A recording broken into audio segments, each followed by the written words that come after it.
So, okay, I want to say my part, and then you can do your thing, because I don't want to downplay the significance of this, because I do really think that this is can be a very important part of our future. It has to do with five and that letter that falls between F and H.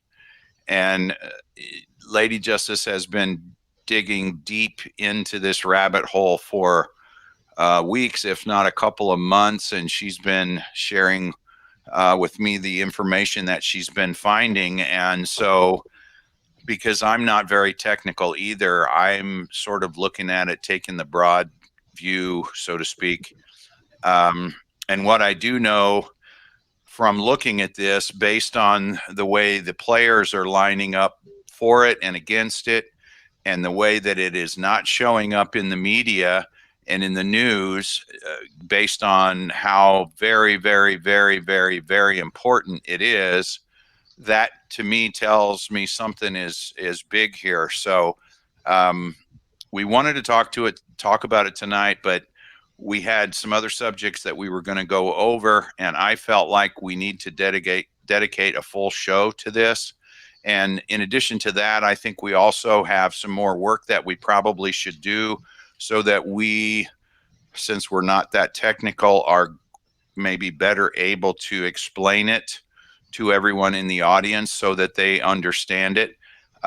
So that's kind of why I kind of put the kibosh on it tonight, but we did want to introduce it, so that people are aware, and maybe we can get some people looking into it and doing their own research, and maybe helping with this big reveal that we're going to come up with. Okay, so do your thing about that, because I know you want to talk about it.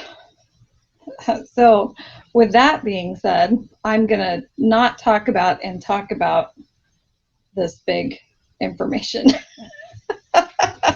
I'm going to hit the highlights, let's say, but there are a lot of different highlights I would think, and so the main focus here would be the company that seems to be stepping up to the plate and was approved by the FCC as far as operating at a broadband that seems to be getting under the skin of many, many agencies, government agencies, including aviation. In the private sector, the Department of Defense, the Department of Energy, the Department of Interior, 32 plus senators are seemingly up in arms about it. But yet AG Barr and Pompeo are incredibly supportive of it. And the former NASA administrator that was the longest standing NASA administrator in the history of NASA, from what I understand, says that this particular service and company and operation for the G-Whiz at this frequency is critical to the future of America. And I am saying that verbatim based on an interview that that former NASA administrator was in on Tucker Carlson, which is no longer available, which is interesting because it was less than a month ago. And that company is called Ligado. This is a company that's been through the ringer as far as when it was started, how it was started, what happened in previous days when it was actually under another name called Light Squared.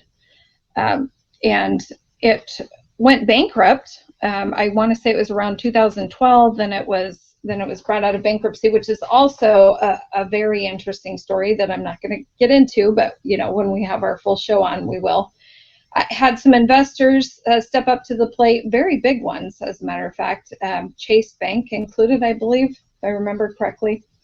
And the previous owner still holds a certain amount of shares and has retained a certain amount of ownership in it as well, under Harbinger Capital Partners. But Ligado is a G-Whiz type of service that would be operating at a lower frequency level, mid broadband spectrum, that, according to the Commerce Department, could essentially add another 274 billion to the U.S. economy and create over 1.3 million jobs. And this is a mid-band spectrum that is vital to the U.S. leadership in next-generation communications networks, given its low latency, wide coverage, and high data capacity characteristics. I don't know the ins and outs as far as the level of safety it offers over, say, the GWiz in the higher frequencies, but I am to understand that it is it tends to be leans towards more of a safer type of communication, and so there is a lot of angst within the Department of Defense. Actually, it was written 2 days ago in the fiscal year 2021 summary from the Senate Arms Committee for the National Defense Authorization Act, that they would prevent the Department of Defense from using funds in order to comply with the FCC order to approve the function for Ligado until they can get a technical review with another company and write up a report for appropriations on how those would be spent. And the Department of Defense isn't going to jump hoops to do that because the Department of Defense is against this decision from the FCC also. So there is a lot going on with Ligado, and due to the fact that, you know, there is a big push on both sides to either let it go through or to put the kibosh on it altogether. And when we talk about this in great detail on the other show, we'll get into the level of frequency and the, you know, the operational level that they were at, which was reduced by what seemingly seems to be about 93%, which is very odd. I mean, you know, these things are incredibly intriguing to me, how this is all playing out. But when we have that show and we can talk about it in great detail, and I would love to have a lot of interaction during that show because, again, like I said, not hugely technical in this department, and I'm sure there are a lot of people out there that have the expertise, you know, to kind of give some insight on some of this information. So it can be a group project, let's say. That wouldn't be a bad idea. We can look at that as a group project. But there's a lot of information, a lot of activity with this company. And to me, I will say in let's say technology for dummies, I'll approach this. There seems to be a huge issue with GPS, GSSS positioning, GPS, the market, the financial market, and the concern about how Ligado might interfere with that. And one tends to go down a path and wonder if that could possibly have something to do with computers trading with other computers, and maybe some trading that is occurring even on a criminal level. So just throwing that out there, and I think I hit the highlights. Paladin. Trading. Now, do you mean like stock trading? Surely Yes. You don't mean that. There can't be anything. I do. There can't be anything criminal going on there. Yeah, well, I mean, I'm just speculating, that's all. Just speculating.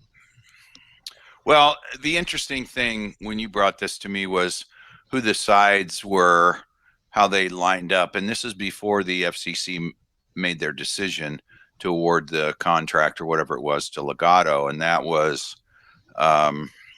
Barr and Pompeo were on the for side, and then there were a lot of people on the against side, including your boy Esper, right? Did you have to say my boy? You know, the one thing you're going to try and throw in my face. Really. Listen, we don't know if he's playing chess, right? We just don't know. You never know. We won't know until it's all done. But yeah, yep. Esper said it would put the military in peril. As a matter of fact, if they allowed this to proceed, that was his word, peril. And I watched that one news conference where someone asked him the question, and he did not want to go there, didn't want to talk about it. No, he just said they asked him why he thought that the FCC would make this decision, and I mean he had been pretty vocal about it on Twitter, and then he turned around and said at a press conference, just shut the question down basically, and said, "Well, I don't know. You'll have to ask them that." But is staunchly against moving forward. So.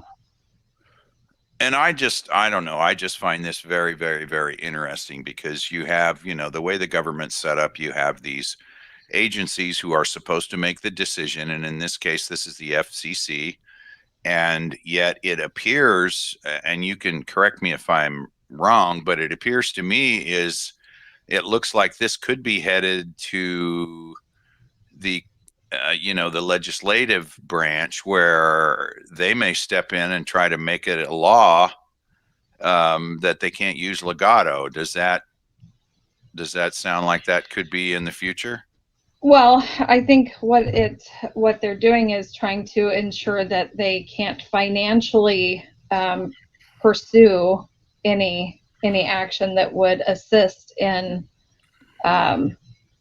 any redirection for appropriation of funds to on their GPS side or their system side. So therefore, in order for them to move forward, they would have to do this technical review, and and that would be done by the Department of Defense, who obviously is against that anyway. So I mean, it seems like to me it's a stall tactic, really. Right. But it is interesting, and this bill is, they released the summary 2 days ago, but they are not releasing the full bill. I'd say it won't be released until next week. So I am very interested in reading that. And to me, it's National Defense Authorization Act is it just keeps popping up. It just keeps popping up in all of this, and that is the summary that was released. It was in that for that fiscal year 2021. So, and this is something that seems to be inflating the tempers of senators. His name's escaping me right now. Inhofe. From Oklahoma. Yeah. What is just out of all of the things that were included in the summary, and this summary goes into information about Huawei, which I've been looking at for quite some time. Huawei, it goes into information about Russia, China, even protesting and the rioting, and nothing infuriated Inhofe more than Ligado and the FCC's decision. So that's just an interesting topic. Yeah, okay. In your opinion, do you think this is somehow possibly related to the quantum financial system and or the quantum internet? Oh yeah, I think it all could be related. Absolutely. And what about the International Space Station and the most recent launch they had? I know how you like to watch those astronauts up there spacewalk. I'm giving away all your secrets. I should shut up. Well, I think we're watching a movie when we're watching that, because we're not watching what they're really doing. We're not seeing what they're really doing up there, in my opinion. But yes, it's absolutely related. I think the space station has been, when you're talking about countries that have been at odds, or have had all of these tensions, for decades upon decades, yet they can agree to these, international treaties, so to speak, and especially in regards to space, that baffles me somewhat. And the fact that that we haven't committed to renewing that treaty in February of 2021, and that Trump went forward with the plans for harvesting resources from the moon, the water ice and the other resources that could be up there, despite the objections of other countries. I absolutely do think that there is a lot to what's on the space station. It has a lot to do with our future, and as Daniel Golden stated, that it seems that Ligado and operating at this mid band spectrum is critical to the future of America. Yeah, and and I guess and as you know, I think we both have been very interested in the Space Force from the standpoint of Trump talking about it so much and at the rallies. And so I think this, at least in my opinion, and you can weigh in on this too. Do you think that this has all ties in together with the Space Force? Oh yeah, absolutely. Absolutely. I do think that it was necessary to remove the, because there have been secret space programs for, how many years now? Yeah. Forever. However, I think that those programs ramped up significantly, but not in our favor, in the year 2001. And I think that, we are looking at some questionable individuals that were involved and still are involved in a military capacity, that it was absolutely necessary to remove,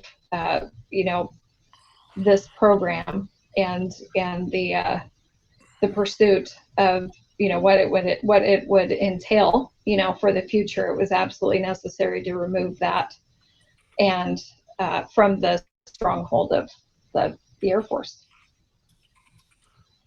Yeah, and okay, and I think we got some big things coming technology wise, and I think it would be very interesting, at least to me. This is always what's interesting in this kind of a situation, to see who lines up on what side, because that usually is very revealing as far as who are controlled by the deep state and who aren't. Would you agree with that? Yes. Yeah, I would agree with that. I do see some comments in the chat, and I didn't know how long we were actually going to talk about this. Well, I saw one that might interest you. Did you want to address the Antarctica situation? Well, gee. Well, it was brought up by our good friend MSATS88, and I think. Oh, really? I missed that. Yeah. That was a question. Could you tell me what the question was? Oh, what about Antarctica? It's just open ended. What about Antarctica? I know that's one of your favorite subjects, so this might be a good time to. Well, talk about it. Okay, well, we can, sure. A little bit. What do you want to know about Antarctica? And I'm going to give them time to answer, but I do want to say I'm seeing a lot of chatter in the chat about the space is fake and the moon is fake. We've never been to the moon, blah blah blah. I'm going to tell you right now what I think, and just let's all calm down and take a breath, because everybody has their right to their opinion. Okay. I do believe that we have been completely boogered, I guess you could say, in a lot of ways when it comes to space and how how our Earth, functions as a spinning ball in the universe. I'm not saying that I buy into all that. Okay. But I do believe that there is space. I absolutely believe that. I absolutely believe that that we are not, alone in this universe, that we don't live under a plastic bubble. I don't believe all that. I don't. I do believe that we went to the moon. I also believe that simultaneously at the time that we went to the moon and, our Neil Armstrong put his foot up there and, and all that, that was completely fabricated simultaneously. I mean, if you want to think about the connection, the phone call, all of the, what we're seeing, what we see in the reflection of the astronauts, helmets, all of that. I don't believe what we saw is real. So you're saying that the Stanley Kubrick studio is probably accurate from what we actually saw? Absolutely, absolutely. But I do believe we were on the moon. I do believe that, but we did not go probably on the technology that we've been told about. We probably didn't go, it could have been simultaneous. It could have been a different time, but I absolutely believe we've been on the moon. I believe we could have been on Mars. I mean, I believe it's a possibility. I absolutely do. But we have not been told the truth about, how the moon, operates, how our Earth, exists. I do not believe that any of that is true. Anything. I think we've been completely bamboozled as far as, what we've been told.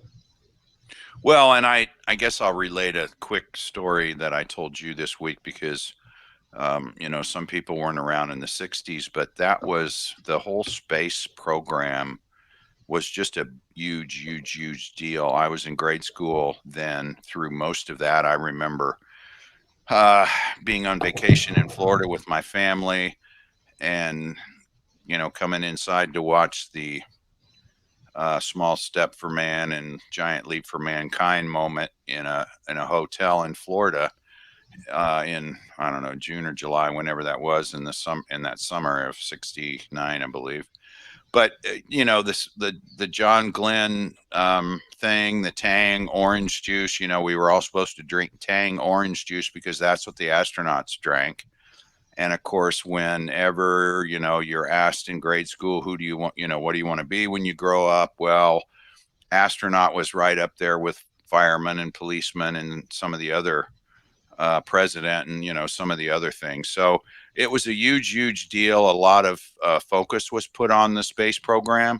So looking back for me, I find it very interesting that we did all that work, so to speak, and we did all that exploration and then went to the moon a few times. And then all of a sudden, boom, nothing, no more. That's kind of sat dormant for about 50 years or so. So, looking back on the history of all of that, that's the part that I find very interesting. I just wonder what the answer to that question is. Why did we stop? Any idea? I can tell you what the former NASA engineer said. Okay. Share.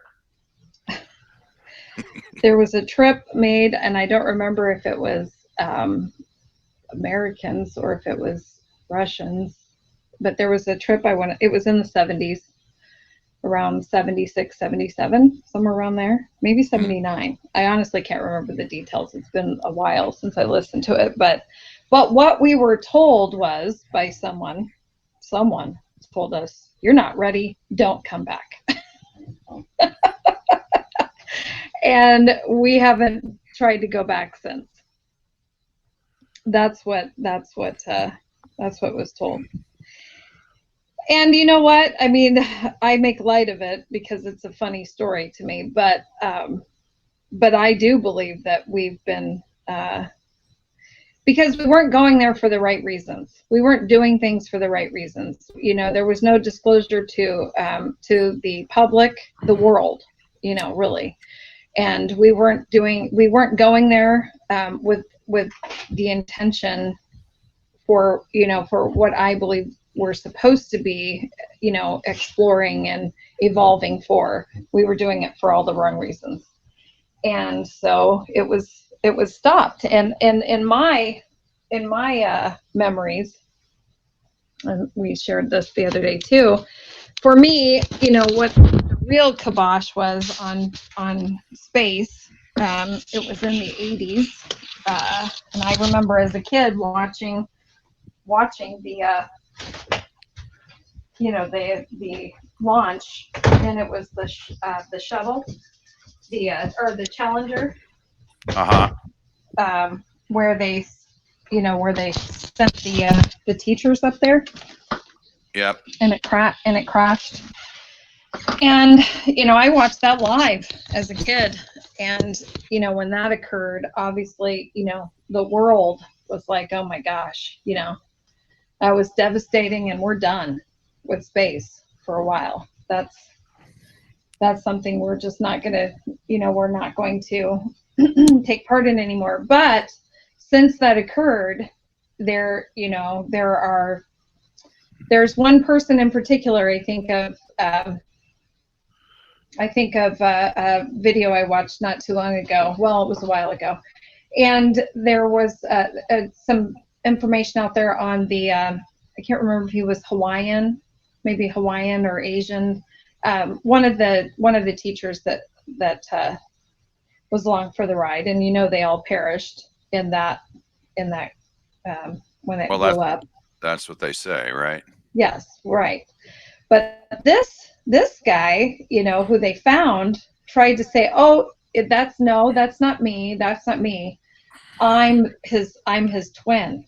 I'm his twin brother," because they had the same last name, and so on and so forth. I can't remember all the documentation that they had for this guy, but the problem is they then retrieved the teacher astronaut's birth certificate, and he didn't have a twin.